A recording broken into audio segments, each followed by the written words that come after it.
Ramazan ayında dua etməyə xüsusi önəm verməliyik.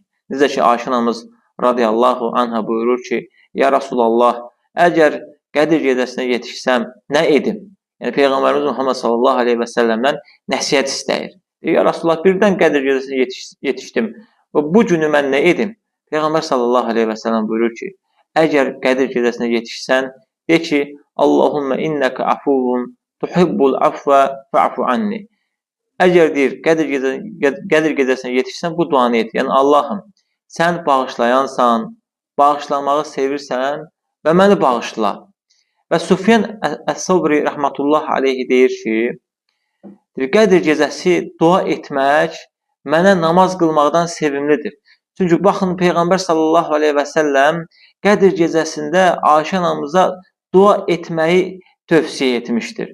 Ona görə Sufyan Əs-Səvri deyir ki, Qədir gecəsi dua etmək mənə namaz qılmaqdan daha xeyirlidir. Və bu duanı etmək ki, Allahım, sən afufsan, sən bağışlayansan və bağışlamağı sevirsən, məni bağışla.